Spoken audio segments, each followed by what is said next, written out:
Hello and welcome to Left Coast Live. It is Tuesday, December 17th. I am your host, Dieter McBusiness, joined as always by the one and only Stat Pat, Stateless Patriot. We are California lefties talking to you about national politics, and today we're going to dip our toe into some internet drama because Stat Pat and I are loyal viewers of a handful of channels, and we are disappointed to see their power structure be withered away because of one of the cornerstones of progressive media, TYT, just seems to be going a little bit to the right every day. Yeah. Just a little bit more to the right every day from Cenk and Anna. And now that we have made it known we are not down with Jimmy Dore, we are also now getting to the point of being anti-TYT, which is really sad because those resources should be getting put to good use. But they're not, Stat Pat. They're not. Right. Yeah. It's just ironic in a way. I don't know what it is. I don't know if they're actually if the gas leak theory is true. I'm not sure if the gas leak theory is true over there at the TYT headquarters or what, because you had Dave Rubin go, you had Jimmy Dore go, you had Jordan Sheridan go. I think the status quo guy was part of TYT at some point. I think even Michael Tracy was at one point a part of TYT. But you keep on having all these people leave and whatnot. And it's like, what could it be? I think it was the money. I really do. Yeah, sounds like it. They kept on getting off like big ticket offers and whatnot, and it just never came to fruition. And now it's catching up to Cenk and Anna, and I think it's starting to show that they're sponsored by Polymarket now. Yeah, the studio is that gambling. Polymarket. Political gambling thing. It's like, yeah, what the fuck? And like, I know. Cenk was saying how, oh well, I didn't know that Peter Thiel was behind Polymarket and whatnot. It's just like, okay, well, you did a deal. You named the studio after it.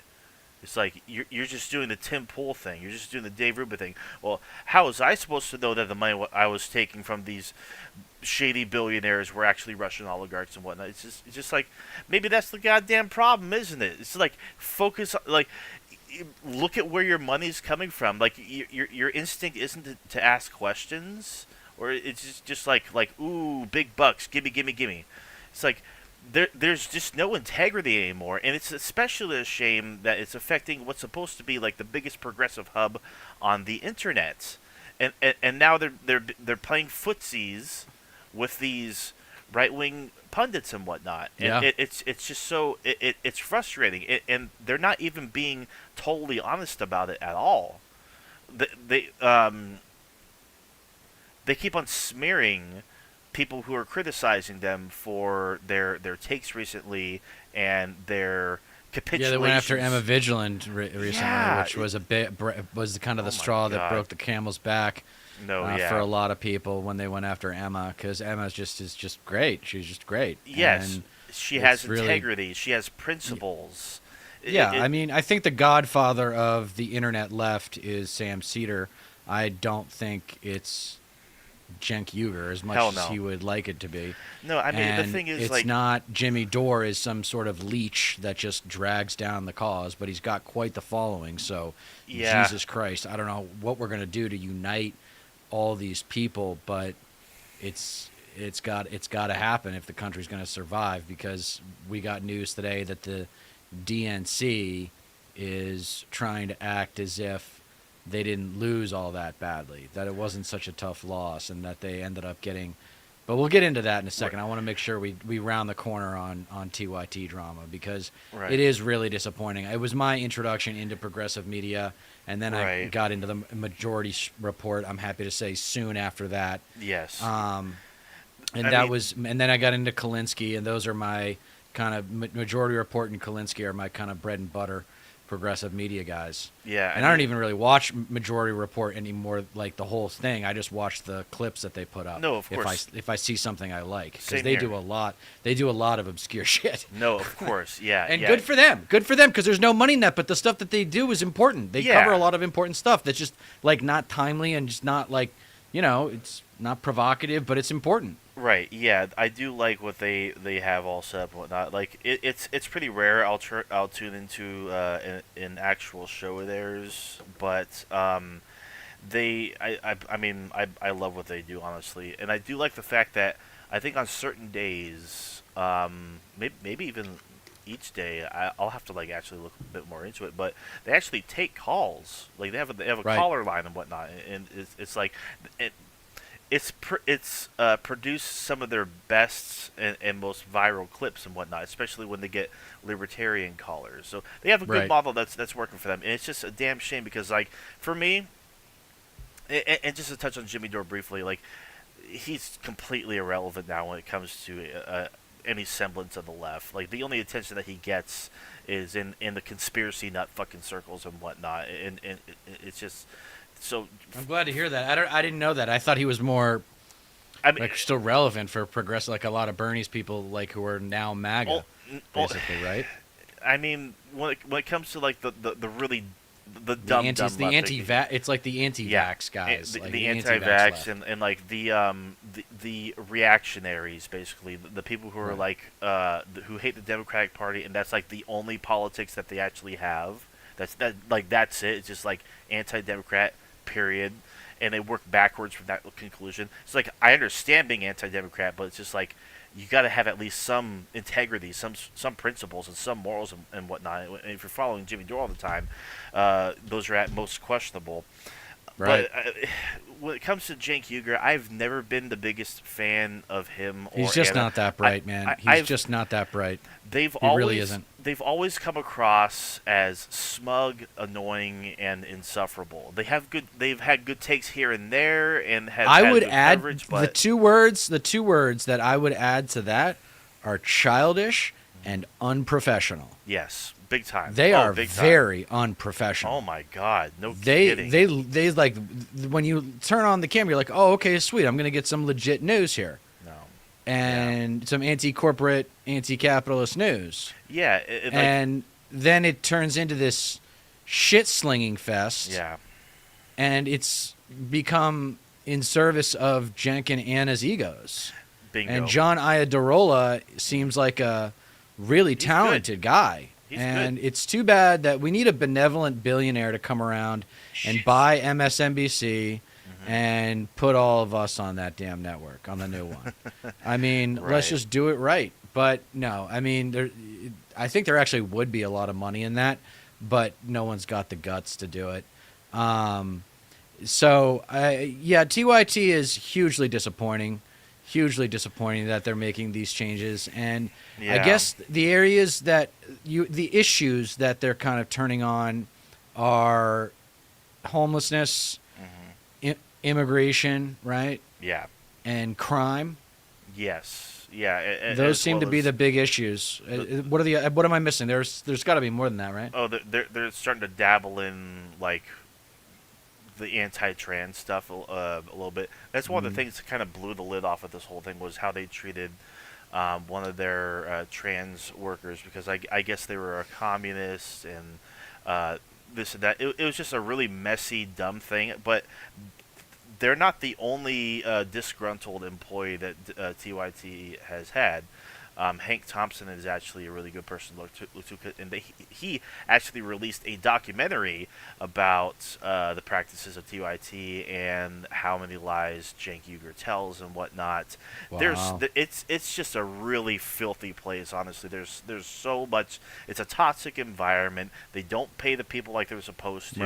Right. They're union busters. Right. A really big red flag right there. And they Right. tried to cover it up, and like because like they're put in a position where like they don't want to see as like the kind of entity that needs a union to begin with. It's like it's just a bad look for them. So they Right. try to like make that union not even happen. But it's just like practice what you preach, you know. And Right. it's just there's just blatant hypocrisy that has been just And let's boiling be over at serious. this Like, point. how talented really is Jenk? Is Jenk Uyghur?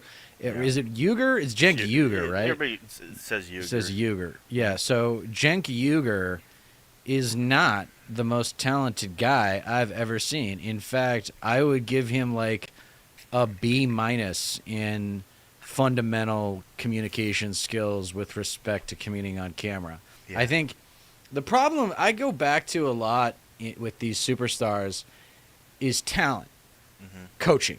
Yeah. Okay, because if you actually talk honestly, like off the record with big time actors, the good ones, they're always working with someone. Yeah. They're always working with someone. They're always trying to get better. These stale personalities of Jenk and Anna, they're not trying to get better. No. They are perfectly fine with the way that they are. Yeah. You know what I mean? And Yes. that's when you lose the hunger, your performance is going to suffer. And they've Yep. lost the hunger. Now it's all about them. Yes. Now they can't handle the heat. Yeah. They sure can dish it out though. They sure can dish out the heat, but they can't take it. And Yeah. I got to say, this is back to my running theme of we just do it different in the corridor. Can't help but think that a little bit of this is culture of unprofessionalism relates to them being based in LA and Big being time. so detached Yeah. from the intellectual, financial, and political capitals of our country. Completely agree. They're not as connected. They're Yeah. not. Yeah, and it's easy to like. It's easy to hate California if you're living in this like largest metropolitan area. I mean, LA is no picnic. A lot of the areas around there, and not to mention, you'll be hard pressed to find like actual lefties who actually like Gavin Newsom and what he's done Right. for the state to begin Right. with. And so it's just like the issue is TYT is constantly strawmanning the left, and they're going so far as to blame the left for the issues of the Kamala Harris campaign, and they create these like wild arguments that nobody on the left is making, and they're just literally just building these strawmen and knocking them over and treating it as if it applies to the broad online left and whatnot, and the right is picking up on that and believing them. And that is one of the biggest issues. That's why this whole thing is so fucking frustrating. That's why this whole thing is so fucking frustrating, because they're lying about the left, they're smearing them and strawmanning them by making it seem like the left broadly is making arguments that no one is actually making. It's like crime is fine. Crime is there's. It's a fantasy. You're worried too much. Like nobody is saying that, but if Cenk and Anna are telling right wingers that and whatnot and broadcasting that on Twitter or whoever they go on, like Ben Shapiro, Glenn Beck, whatever the fuck, the right believes them, because Anna's already come out and Right. done her whole tap dance of why left the left and whatnot, because she didn't feel respected or any of that fucking bullshit. It's just nonsense. There's no integrity left at that network, and if they can't have it their way, they're just going to try to drag the left down with them. And fortunately, some people are seeing through, and they are hemorrhaging subscribers and whatnot, but my God, it's just so pathetic, and I couldn't agree more. I would definitely point to Sam Seder as like a grandfather of the online left currently, because at least he has integrity and has remained consistent for years and is not in it for the money. Like, and he even acknowledges that too.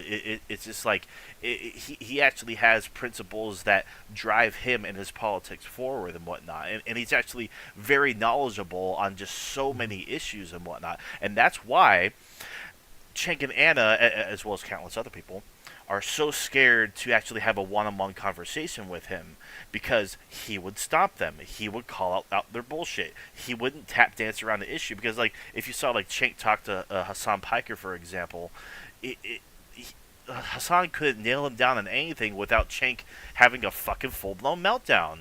So Yes. like everybody is That's what I scared mean. He's a of child. Sam Seder. Yeah, No, it's people like on the right and people who are politically savvy, they want Cenk to be the face of the left because he's so easy to avoid taking seriously. He right. talks, acts, and conducts himself like a child. He acts like Donald Trump.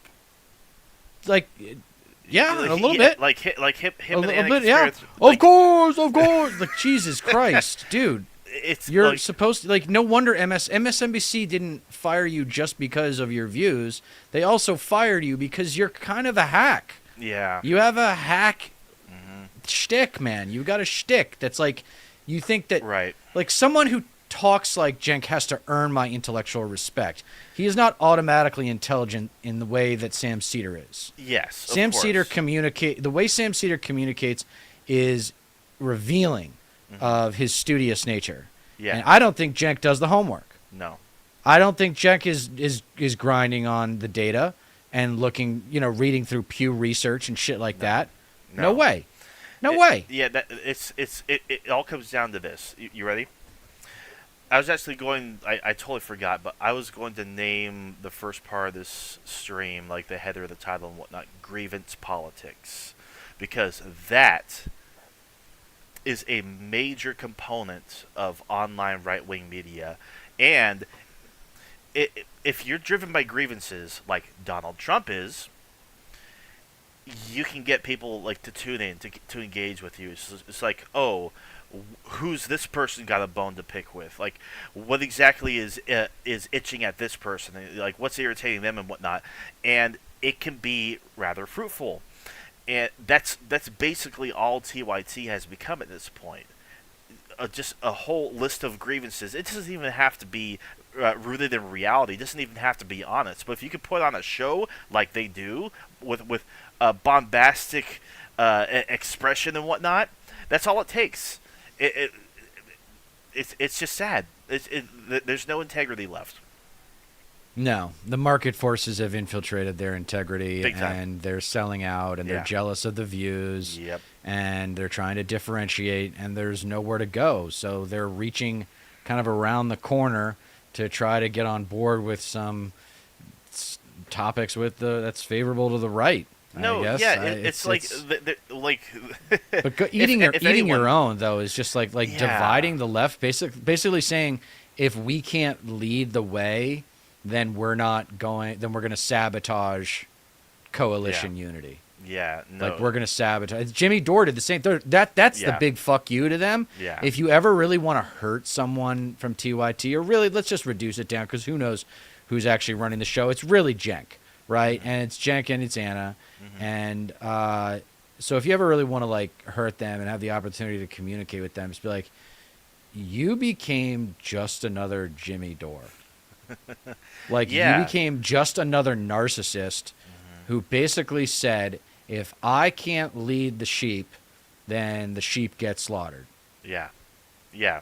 No, it's ironic because that's like a big issue when it came to Jimmy's schism from the left. It was because Jimmy just did nothing but fucking complain. He just had nothing but grievances. It would always be attacking certain people, people that would dare criticize him or get into to scuffles on Twitter with him and whatnot. If that's what's driving you, what are you even doing? What is the point of going to work? What exactly are you fighting for? You're just looking out Jimmy for yourself Dore in the would end. say, Jimmy Dore would say, I'm a comedian. I'm not a real political analyst. Yeah, but not even And Cenk to that I Uger say and Anna Kasparian have that excuse. They don't. No, they don't. And Jimmy doesn't either because he actually he communicates failed, in yeah. such a way that, well, yeah, there you go. That's actually another point. But I was going to say he does communicate as if you're supposed to take him seriously. And then, yeah, the other side is that the comedic talent really isn't terribly strong with him. No, of course. So that's all the internet progressive left drama I guess we can do for today. I don't like dabbling in that, but it is tough to see major players fighting, and you feel like if you could walk into the room, you would be able to work stuff out. But I don't know. I think the TYT egos, because they've been in it for so long, and they were like, we were here first. They have that whole attitude. It's not so different from what we've talked a lot about on here of xenophobia. You know, we were here first. Yeah. You know, like that whole attitude. I got mine, and screw everybody else. Yeah. And if I can't get my way, I'm going to burn the house down. No. And yeah. so I think It's such a if shame. there is a silver lining, though, I'm thrilled to hear what you have to say about Jimmy Dore being isolated. If Jenk and Anna and TYT in general could go off and be isolated, that's fine. And over the next I'm starting to realize it's probably going to be more like 2 to 8 years, as probably closer to 8 before the progressives really have a chance at the White House. Yeah. Because it's going to be Wes Moore. Like the numbers on Gavin are going to deter the establishment. You know, Wes Moore is a good-looking black guy. He's smart, and he's got a great state behind him in Maryland. So I think Wes Moore is the natural choice for 4 years from now. But we'll see. We'll see. Right. And in terms of progressive leadership, though, do you know much about what's going on with the steering committee and Pelosi trying to sabotage AOC from becoming chair of the oversight committee? Basically, weren't they successful in preventing her from taking that seat? Yeah, it's not complete yet, but they did. Do you want to watch this stuff about? Okay, yeah. Let me get this lined up here, because isn't Pelosi like out with a sickness or something like that? Like she's something. Yeah, but she's still like the de facto leader of the party. It's really disgusting how much power she has. Here we go. Yeah.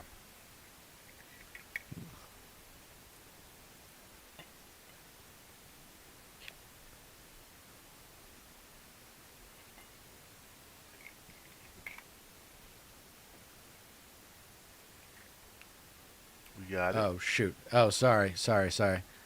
I thought it was showing. Okay. That whole time I thought it was showing. No Here you worries. go. So we are fortunate to be joined this morning by Congressman Ro Khanna here in the studio. Always great to see you in person, Always sir. like coming in. Lots See you, of sir. interesting Democratic Party news going on that we wanted to pick your brains on. So, guys, if you could put B4 up on the screen here, we'll start with this. Alexandria Ocasio-Cortez has been trying to become ranking member on the House Oversight Committee, which is a significant role and one that she seemingly, based on her past work, would be relatively well suited for. Reporting is that Nancy Pelosi decided she would rather have Jerry Connolly, who is relatively aged and also suffering from cancer, in that position. Yeah, what Yesterday the in the steering fuck? committee, Yeah, I he was did able hear to about win this. that vote. Now, typically, my understanding, you can correct me if I'm wrong, is usually the way the steering committee votes is the way that the whole caucus votes. So this is likely a defeat for AOC. Do you think that she still has a chance to get this position? What do you make of this sort of backroom dealing to block one of the young rising members of Congress for an older, more establishment figure?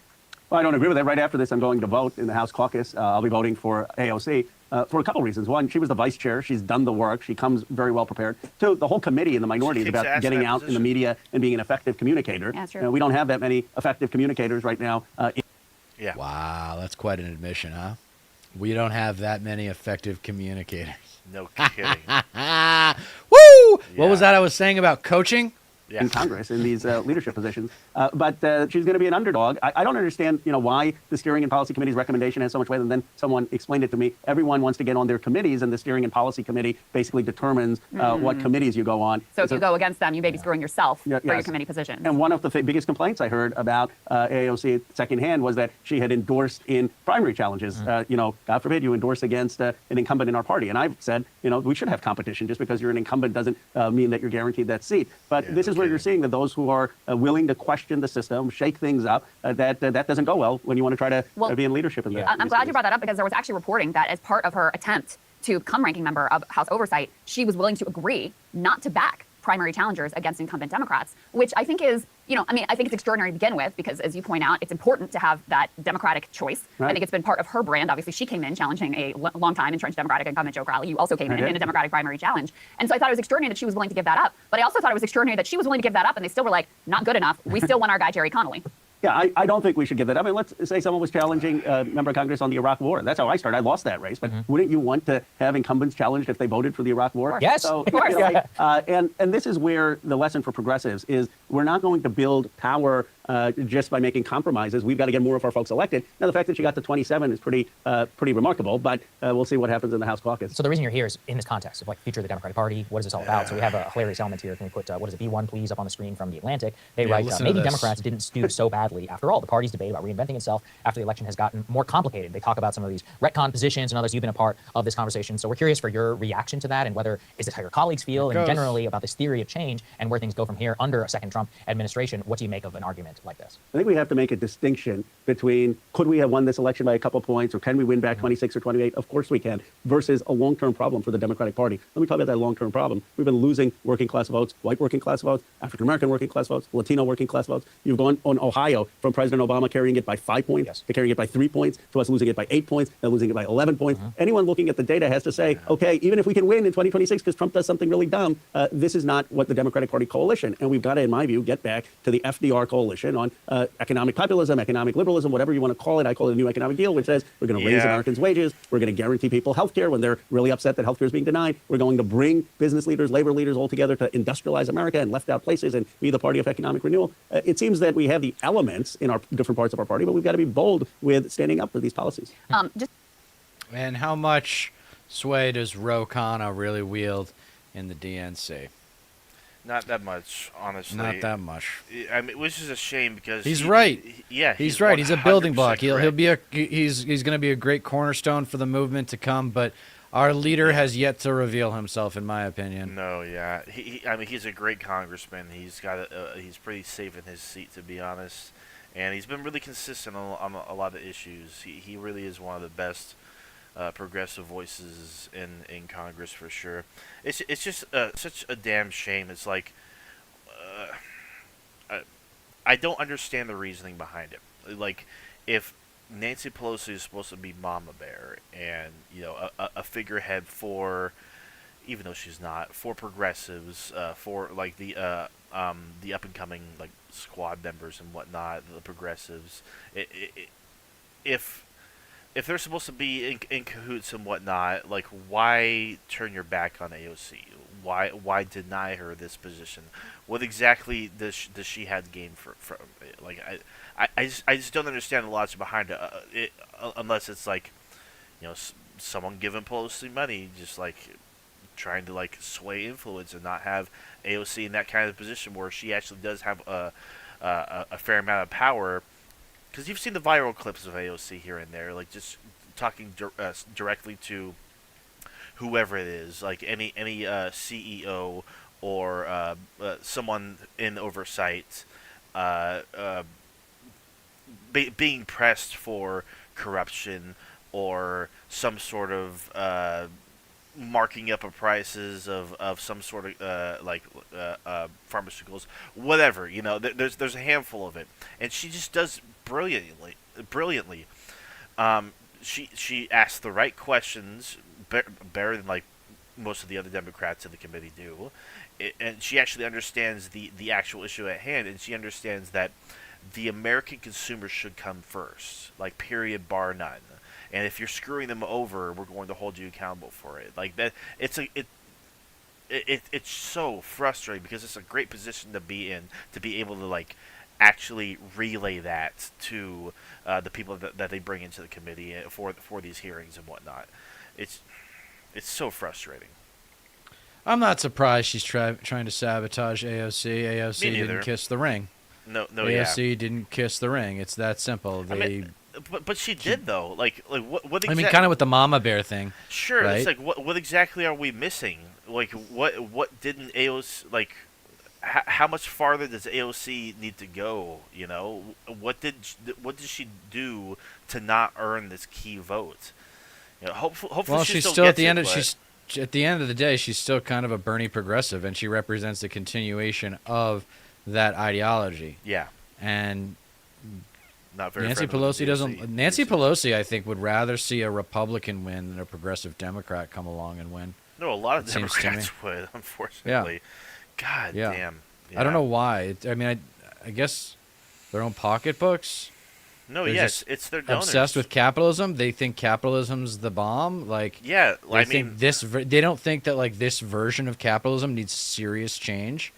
Like, this is not working, people. When It's you- obvious that it's not working. when you tell them like this version of capitalism, like it'll just go right over their head. It's just like this version of capitalism. Like, Yeah, what are these you rules that get written by Yeah. politicians who are influenced by big money political interests. Yeah, I mean, just give me a goes- break. You know, people are like, we're a nation of laws. Yeah, who writes the laws? Yeah. Politicians who are bought by pharmaceutical companies, health insurance providers, Yeah, the oil tycoons tech and bros, whatnot. Yeah, crypto. yes. The Vanguard guys were talking about Jasmine Crockett the other day, and someone in chat, I think because someone in chat mentioned him, and I was like, I think they were talking about crypto, and I was like, guys, no, do a little digging right now so you can get it live, but she's taking money from crypto. Right. Yeah, I mean, So even like someone comes along with good talent like Jasmine Crockett, and you're like, oh, you're already taking money from crypto? right. I mean, what are you that's doing? that's a big thing behind Polymarket,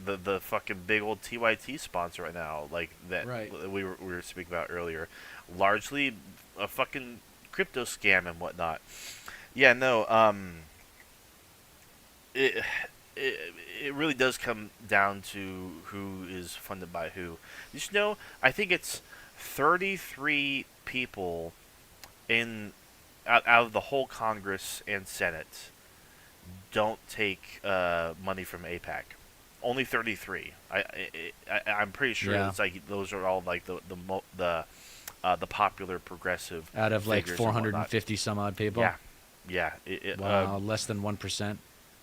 Yeah, well, 33 out of like I think it's like 535 if you include both the House and the Senate, Right. Something like that. But like, fucking disgusting. Right. Yeah. I do like Ro Khanna though. Hopefully he could try to run for Senate at some point. Do we want to do more of that? Because there's more. He talks about money and politics. Let's keep going. Yeah, let's do that. Just to follow up on that, we can put, I believe it's B1B, this New York Times tear sheet up on the screen, which has some of the specific quotes here. This is the New York Times version of the same sentiment. Democrats I'll be argue right that the 2024 election actually had its bright spots. And I'll quote a little bit. They say, to hear some party leaders and their allies talk, Democrats had plenty of November victories to be proud of. Jamie Harrison, chair of the DNC, wrote a memo to party members last week pointing to down-ballot triumphs, declared Democrats beat back global headwinds that could have turned this squeaker into a landslide. Representative Hakeem Jeffries, the House Democratic. Uh-oh. How'd it pause? Oh no. Yeah, no, Jamie Harrison should not be the head of the DNC anymore. He needs to step down. And what's the name of the guy the guy that Bernie wants? Keith Ellison. I believe that's the guy who needs to replace him. He's a lot more friendlier to progressives. Jamie Harrison's been. It's just been a disaster under him. It's fucking disgusting. I guess a ghost paused the video, but Oh, sorry about that. Leader wrote in a statement recently all that his good. caucus had, quote, defied political gravity. So when you're in these internal House Democratic caucus meetings, is this the sentiment you're getting? Or is there a sense of we have to do some significant reforms and changes? Is it divided? What does that breakdown look like? It's not that. I mean, this is PR. I understand, if you're meeting and you have a bad result, you're obviously going to look for the bright spots. But the reality is people know that we've got to have a much stronger economic message, that we've got to channel anger of people. That doesn't mean, okay, let's just invent villains, in a caricature way. It means, why are people upset? Why are they upset that jobs have gone offshore? Why are they upset it's that like, corporate it's greed and insurance dishonest, companies are denying honestly. insurance? Because like the little piece there by Jamie Harrison, it's toxic optimism. It's like the Democrats have no power. We're about to lose. I them. mean, get Like, even simpler with it, dude. It's just loserdom. Yeah. That's what a loser says after they lose. Oh, well, we tried really hard. We got a few wins. You lost. There's some bright It's like spots you. here. This There's like- we lost the Super Bowl 28-25. Well, we still fucking lost. Yeah. We lost on it. We lost on a missed field goal to force overtime. Yeah. So, Jamie, you know- Jamie Harrison needs to step the fuck down. I think Keith Ellison. He's going to. He is. He is yeah, going to. We need Keith Ellison in there. I believe that's his name. The guy that Bernie Sanders has From been pushing. Wisconsin. Bernie Sanders has been pushing for him since I think 2016. Well, then it probably won't be him then. No, of course. Yeah. Fucking. If Bernie Sanders is pushing for him, he's probably that's toxic for the Right. DNC. God. Insurance Right. claims. Why are they upset that billionaires are determining political elections? And speak honestly about it. You can speak honestly about it in a suit. You can speak honestly about it in a hoodie. You can speak honestly about it in eloquent language or cursing. That's not the point. It's not stylistic. It's substantive. Yeah. Are you willing to speak truth about Bingo! the condition most people find So themselves? you've talked about PAC. That's one of the reasons you wanted to come on here to talk about not taking PAC money and others. You're trying to project a new vision of what that party could look like. So what is that in your view? Well, the DNC should make some very basic commitments. No super PAC money in Democratic primaries. If there is a super PAC clearly affiliated with a candidate, the DNC and elected official leaders should endorse against the candidate affiliated with the super PAC. Let's not take corporate PAC money in the DNC. That's just getting back to what we had in 2008 under Obama when he ran saying, I'm not going to take PAC money or lobbyist money. Let's get behind the Maine initiative didn't know that. passed in Maine, That's 70% wild. regulating the amount people can give to super PAC. So you couldn't get Elon Musk or Bill Gates giving $50 million to a super PAC. You could only give $3,300. That passed with 70% of the vote. Why isn't the Democratic Party saying we're going to have a 50-state strategy? We're going to run the Maine ballot initiative in every state. You know, we're going Well, to answer run. that question. Well, they make a Why lot of don't money. they? don't Because They there's a lot of people. There's a lot of I super mean, PAC money on the Democratic side. because- Yeah. That's why, like, I get a little bummed out when people talk about the meaning of the word progressive. Our nation is defined by winning.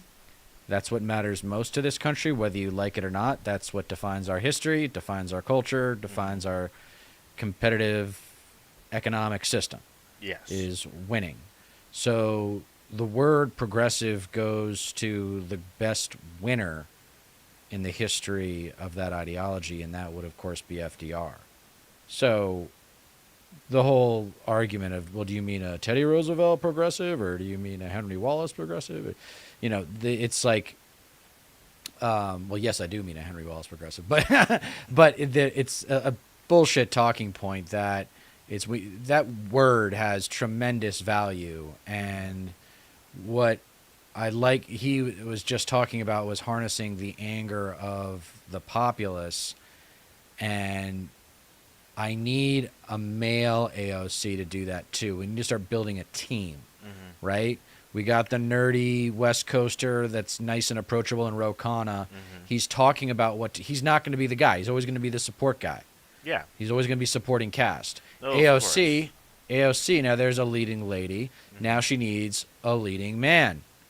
We need like a leading man here to step up and be a strong progressive voice, not to be overly sexist about it. It doesn't have to be, by the way, it doesn't have to be a white guy. I don't care. But I need a strong man here for the progressive voice to have a chance. Yeah. Like it's just, it doesn't matter what color, size, shape man it is, as long as he's got a good, deep voice that can More. actually, because that's what I'm saying is about white privilege. Like there's male privilege. Men are allowed to get pissed off and still be taken seriously to a certain extent. Right. Right? The whiter the man, the more slack he's going to get in that social Unfortunately, yeah. context. Yeah. Right. But still, a man is allowed to get pissed off, and it can come across as righteous. So it's like you want someone to have the ethos of anger. Is AOC going to be able to do that? Well, maybe for the women. But it's like me, I wake up every day wanting to beat the shit out of somebody because Trump is going to be president again. Yeah, of course. And I'm like, who's going to communicate my anger? And Yeah. am I going to entrust it with AOC? Like, that's a Yeah. start. Like, there should be a team, right? Like the squad, like what the squad was Right. supposed to be. But instead of just women of color, it should be people of the same ideology. And who cares what their background is? Yeah, I mean that's the thing. That's what has been missing from a lot of, I guess, figures in politics, especially like actual politicians, actual elected representatives, or at least like pundits that are like big time cheerleaders for the Democratic Party and whatnot. There is just a sore lacking of this underlying anger in the electorate not being communicated. There's no one that's actually communicating the anger that ordinary people have, like the frustration and whatnot. Like Bernie Sanders is pretty much the only one when it comes to like big names and whatnot.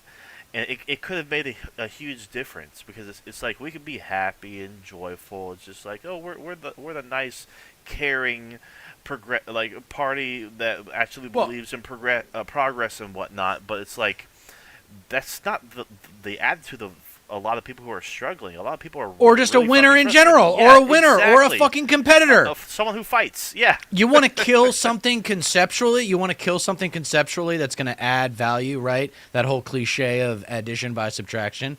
Kill the concept of a happy warrior. Yeah. Okay? We're not getting a female Obama anytime soon. We're not getting librarian Liz Warren up there embodying your anger for you. Not going to happen. Gavin Newsom, maybe. Gretchen Whitmer, maybe. Wes Moore, maybe. They have time to evolve, but evolve they must if they're going to be more than just neoliberal incremental corporate, Yes. capitulators. Right. That's what the DNC seems to be doing, is capitulating Of course. both the corporations and the Yeah, consumers. that's right. A lot. And as you know, Congressman, a lot of what the party selects for at this juncture is not necessarily political skill or aptitude or a vision. It's who can raise the dollars. You're That has right. become an important, maybe the central litmus test for aspiring Democratic candidates. So for people who've come up in that system, that's their primary skill. Are they going to be willing to go in this direction? Well, if they want to win, they will. And it's not just a matter of winning. It's a matter of, can we actually govern, right? 70% of people in this country want fundamental economic transformation. Only 20% trust the federal government to do that. Why is that? Because they see politicians spending most of their time raising money. They see these elections being dominated by super PACs, and they don't think that people in Go after Reagan here. You got to go after Reagan every time. You got to turn it on its head. Ready? Reagan said, government is not the solution to your problems. Government is the problem. Well, I'm telling you, as an educated and enlightened progressive Democrat who understands the socioeconomic system in which we all live, that government is not the problem. Conservative capitalism is the problem. Bingo. Conservatism itself is the problem. The word conservatism means resistant to change. Why should we be predisposed to resist change in a global economy that is defined by change? That's who makes the most money. Whoever invests ahead of everyone else. That's who makes the real money in this world, in case you didn't already know that. Yeah, and it's especially disgusting when you consider conservative capitalism is a self-fulfilling prophecy. Reagan misdirected the entire conversation by saying that government was to blame for a lot of the issues. And sure, like there are definitely there's some blame to be had in the government and whatnot. But at the time, it was to steer away from the fact that he was bought out by corporations and was doing their bidding the whole time. He had a lot of he was working for Wall Street, and it's basically been how the White House and whatnot in Congress and the Senate operates since then. It's a self-fulfilling prophecy because if conservatives are in power, if Republicans are in power, they deregulate the entire government and just make it worse and worse, so it functions worse and worse, and then they can turn around and say, hey, government doesn't work. Yeah, it's because the regulation has been stripped away, and not to mention the taxes have been cut, so there's less and less funding that goes into the government, and all of a sudden, wow, we got ballooning debt. Right.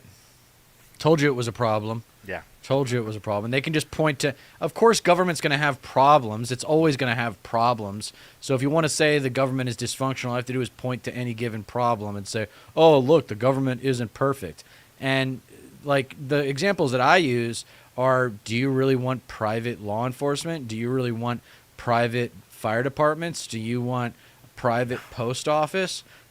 A lot of Private things in airport society, you can win on that fundamental question. He just said 70% of Americans want transformational change. 70%. By the way, the same number of people want Medicare for all. Okay? Yeah. So there's a common denominator here.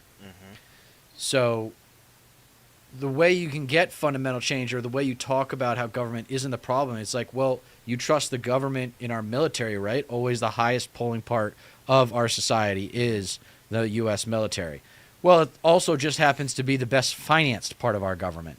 Bingo. In terms of discretionary spending. No, so when you invest in something. Yeah. And by the way, the military can't account for something like $3 trillion or something in a recent audit. I think, like, some absurd number. Yeah, like trillions over time. It's like, in the trillions. Yeah, of course. It's like, No, that was, and you can create, I'm going to give away the farm here with this idea, but there's a way to create incentive programs within the ranks of the military for ways to save the military money.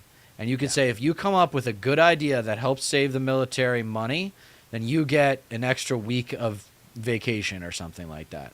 Like, it's easy. But because the point is that the people who are operating on the ground, for example, ammunition, like I know of a common practice of, well, I want to make sure I get as much ammunition as I got last year, so I'm going to blitz through all the ammunition I have left so that I get a repopulation of what I got last year. And that just doesn't need to happen. Someone should be able to write a letter confidentially to a power that be and be like, yo, my CO is wasting money. And here's, and then, the CO doesn't get reprimanded or whatever. He was just doing what he was doing. But the point is that, there are ways to use the informed status of the common soldier. There's a lot of waste in our military, just like there's a lot of waste in healthcare. There's a ton of waste in healthcare. Yeah, regardless, like all the like anti-government crusaders and whatnot that are just abundant on the right and whatnot, like the conservative capitalists and everything. It's like, shouldn't you want government to be like the most efficient it can be? It's like, what private entity finances more things than the government? Which entity has more contracts that it dishes out for various projects or subsidies or whatever, You should want that entity to be efficient. And so, like, cutting tax revenue by giving the ultra wealthy a tax cut, how exactly does that benefit society as a whole? Right. And not to mention, if you're not making things better for the working class in general, they're going to be more reliant on the government. And if you're just making the government worse, if you're cutting the programs that people rely on, it's like, what exactly are you seeking to improve? And we know the answer. It's your pocketbooks. It's your profits. Yep. It's your donors. Yep. I will finish this in up. the government and Congress have a vision looking out for them. So if our party doesn't reform these basic things, we're never going to earn the trust of the American people to actually get our agenda through. And you're absolutely right, though, but the first question when someone's running for Congress that people ask is, how much can they raise? Yeah, I know. I ran for Congress. That was the first question I got. Probably got worse since then. Too. Yeah, absolutely. And now it's, how much can you raise and who are your key super PAC allies? Not what is your platform? Are you for increasing the minimum wage? Where do you stand on Medicare? What do you think are the big issues? Yeah. I mean, those are the issues that matter to voters. But we're just selecting a terrible criteria in what it takes to get to elected office. Yeah, What which means that you're going to end up primarily with people who come from wealth or are connected to wealth, and it creates very little class diversity in the Congress. Absolutely. What is the Democratic theory that When you're hearing about how when the AOC got into office, that was like one of the first things that she pointed out to people. It's like, when you get elected, the first thing they have you do is start making phone calls, start seeing how much money you can fundraise. That's all it is. It's just basically a fundraising machine, the DNC and whatnot. But once you get into the office, like as an actual representative, your goal isn't to legislate or come up with legislation as much as it is to see how many political action committees you can get to donate to your campaign or to the Democratic Party as a whole. It is disgusting. It is literally just like it's just a gigantic money laundering scheme. When it comes down to it. to act totally under the Trump administration. So the first time around, the theory was Trump is an illegitimate president. We're just going to treat him as like resistance, etc. Kind of worked 2020. This time around, it's different. Popular vote mandate. This was just general exhaustion with a lot of this. So what are the fights inside? Like, what are the fights that you're going to pick with Donald Trump and the incoming administration to position yourself, not you yourself, but the party, for 26 and for 28? Well, there are two different schools of thought. One is we've got to revitalize the resistance. There are some people who say, look, Yeah. we've got to resist more, we've got to resist stronger. And the other school of thought is we've got to focus more on what we need to do, how the Democrats are going to govern, what we are going to do on economic issues, on different issues around the country. I'm in the second camp. That doesn't mean you don't push back. I mean, Trump is invariably going to betray certain promises. I think the time to push back is with specifics. Why aren't you raising the minimum wage? Why are you giving corporate tax cuts to have more offshoring of jobs when they have the tax bill? Are you really going to give these tax cuts to the very, very wealthy? But if we just say blanket resistance, we're not going to connect with people on actual things that affect their lives. Yeah. Congressman, you were one of the first, I think, politicians to, of course, condemn murder of Brian Thompson, healthcare CEO, but also say, there's a reason why people are reacting the way they are and why they are so disgusted with the health care, if you can call it that, system that we have. Obviously, we don't have the majorities for Medicare for all, though what you and I would both like to see as the system in this country. But are there areas where you think that we could, bite off some chunk of improvement in the healthcare system that would make it less cruel, fewer bankruptcies, and less deadly? Well, you can have two different thoughts simultaneously. Murder is unconditionally wrong, and the healthcare system is irretrievably broken. Yeah. And those are both what we're seeing happening. I'll just give you one statistic. If you have cancer, and many people know someone who's had cancer, the average 42% of cancer patients within 2 years have lost their entire life savings. Oh. And so many people have denial after denial. And you know what they do? Many times they just don't take the medicine or they don't get the procedure. So one of the simple things we can do is to say, if a doctor prescribes a medicine and if Medicare would cover it, then the private insurance company should cover it. But just on the front page today of the New York Times is the corruption of the system. If you look at it, it says that private insurance companies colluded with PBMs to basically get Americans addicted to OxyContin. And they were paying PBMs to say, fill more of the OxyContin prescriptions. It is a corrupt system. And all you have to do is look at the front page of the New York Times. Medicare for all is the answer. Like, I'm tired of people saying it's almost not politically like possible. the opioid epidemic, the mass addiction across this country is fabricated by these private entities and whatnot. It's like it gets them to sell more of these fucking drugs, right? It's like, oh my God, it's so disgusting. If there is ever a moment that we should be pushing that, it is right now. But how do you square that with what you just said? Only 20% of people say the federal government can solve their problems. How are you going to convince them that? Well, Medicare is one of the places where people do like, right? I mean, and so they like when they pay their bills, but they don't like when being told what to do, or rationing care, et cetera. Right? Well, Medicare doesn't cover ration the care. I mean, I think there's certain things when it comes to job creation, creating high-paying jobs. I do think we need to have a whole of society approach. You need to get business leaders. You need to get technology leaders. You need labor. One of the great things about FDR is he was basically a conductor. He had all the talent, and the politician was just saying, okay, I'm going to mobilize that. But when it comes to Medicare for all, for public health, for people's health care, I think people realize that shouldn't have a for-profit motive, that having Medicare pay for the coverage makes sense. And then you can have your private doctor. You can have your private nurses. You can have your private hospitals. It's important to let people know that those are going to be private. Many people don't even know Medicare is a federal program. And they'll say, yeah, I like Medicare, but I don't like the federal government at the same time. Yeah, that's true. No, that's a great point. Well, Congressman, we always appreciate your time. Thank you so I much for appreciate coming it. in. I love Ro. He's just the man. Yeah, he's such a nice guy. Yeah, he's he proof really though conveyed that he's not the guy. Like, I wish a lot of the left want a nice guy like that to be our next great FDR. It's not going to be like that. It's not going to be like that. He's going to have to be it. Steve Jobs was an asshole. Michael Jordan was an asshole. I have no doubt that Tom Brady, to a lot of people, was an asshole. Like, these are competitors, and we need competitors in office, especially when you can't get reelected 4 times like FDR was. We'll never see another FDR for that simple reason. Yeah. Because they changed. They were like, oh, my God, this system actually works. We better make sure we don't have continuity. Otherwise, the word will get out that equality is possible, at least equal opportunity. I'm not necessarily for like a utopia where everybody has the same amount as everybody else. No. I think if you work harder, you deserve to be compensated fairly for that. But it's not a meritocracy. Like we've talked about with those simple questions that you can ask your friends and family. Number one is probably, do you think America is a meritocracy? And if that person says yes, then just bring in the MAGA set of expectations. If you're dealing with someone that thinks America is a meritocracy, first of all, they're in the minority.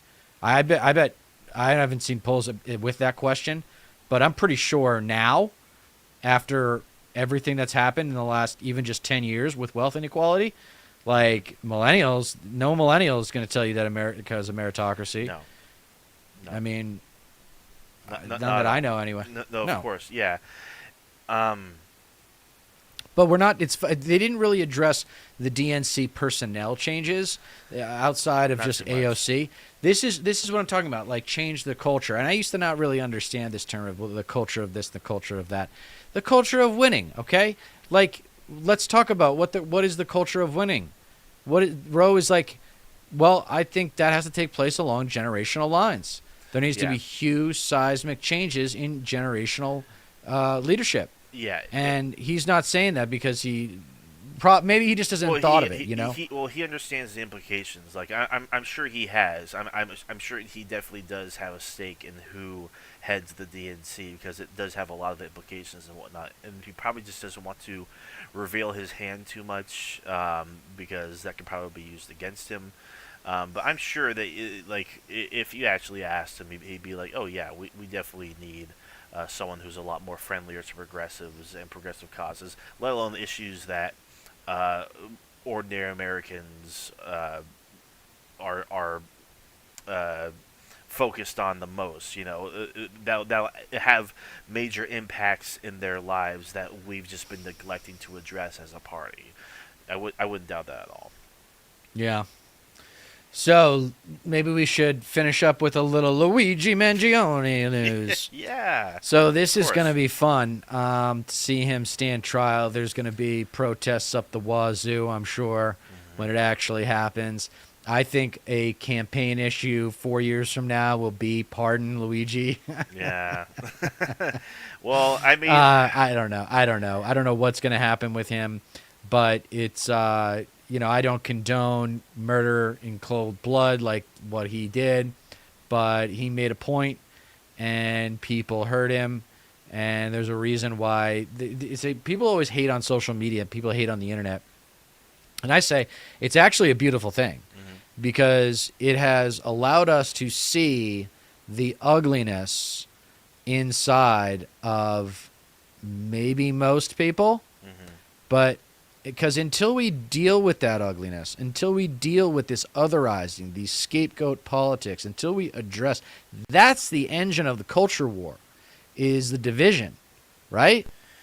Well, Yeah. until someone stands up and says that this is why we are being divided and here's how we are being divided, then it's going to stay divided. And unfortunately, our side, as we talked about at the beginning of this show, is also divided. Unfortunately, yeah. Yeah, It's the last thing we we need. see the lack of leadership. So I think it's going to be a while, man. I think we're going to be on this show for another 2 to 4. We're going to be doing this for another 2 to 4 years before we have someone like Bernie come along. Sure. Yeah. So there's actually a poll conducted by Center for Strategic Politics, and it basically asked people. I guess the sample size was 455.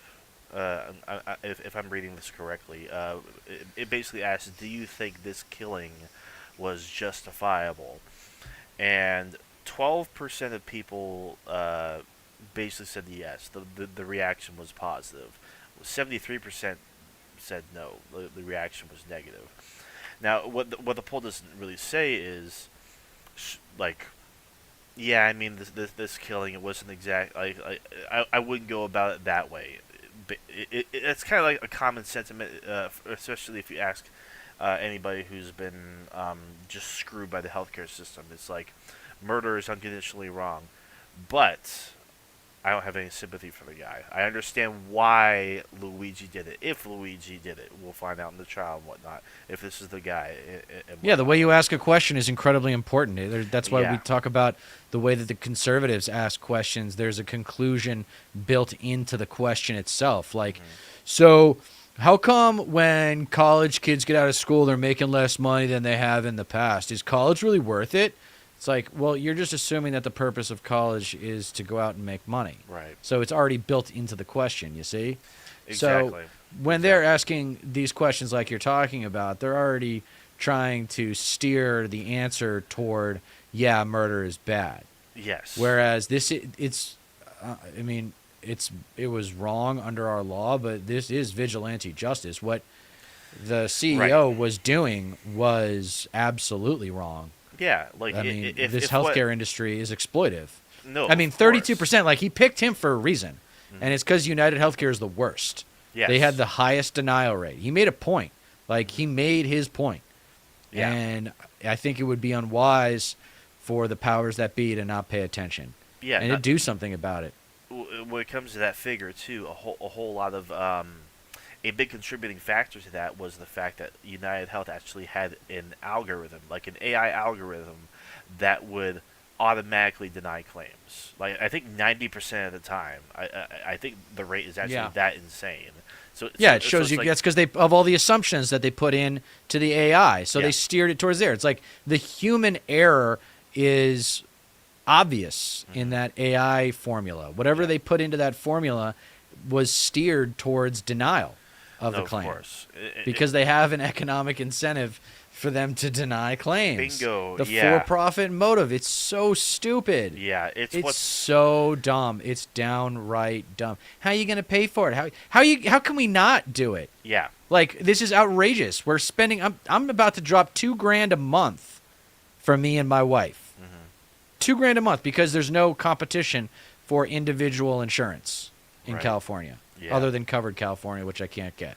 I think that there's some sort of like there's an insane little factoid about I might have talked about this in the previous stream, but I guess for all the people who were denied coverage for their cancer treatment, or people had to shell out money for cancer treatments in America, I think it was in 2019, ended up amounting to something like $16 billion across the nation.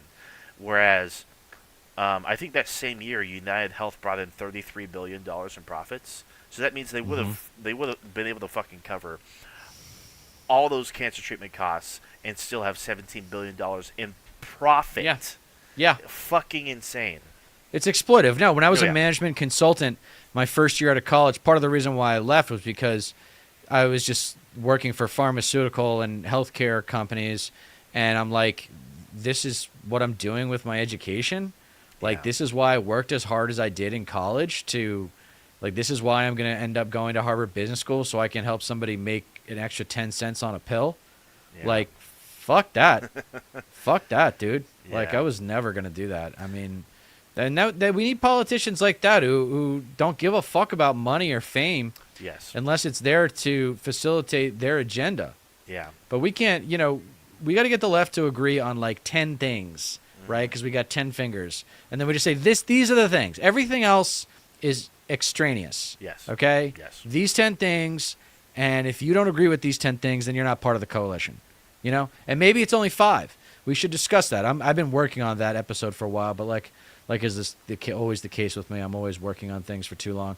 But I think that's a good place for. I don't really have anything else for today, because we got generational change coming on Thursday, which is really exciting. Yeah, looking forward to that.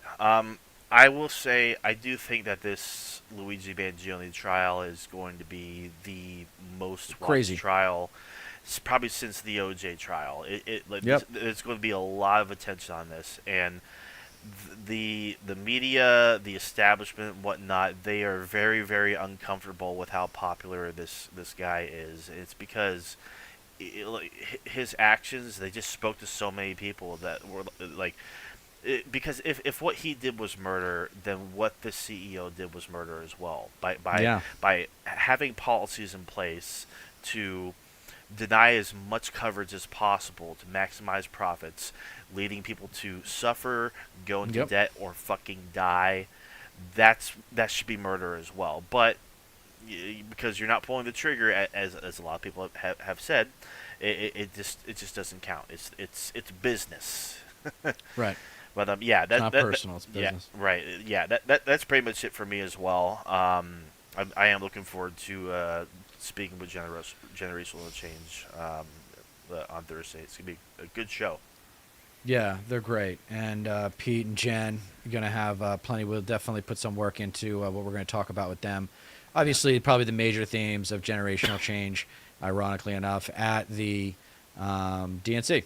And we'll get more into specifics. Maybe I'll come up with these 10 things that I think we should all agree on. That would be a good place to bounce that idea off of her, Yeah. since that's a work in progress. All right, well, for Stat Pat Stateless Patriot, I am Dieter McBusiness, America's WASP, reminding you that you don't get change in America by asking nicely. Thanks very much, y'all. We will see you Thursday night around 7:30 Pacific. Hell yeah. See you Until guys. then. Have a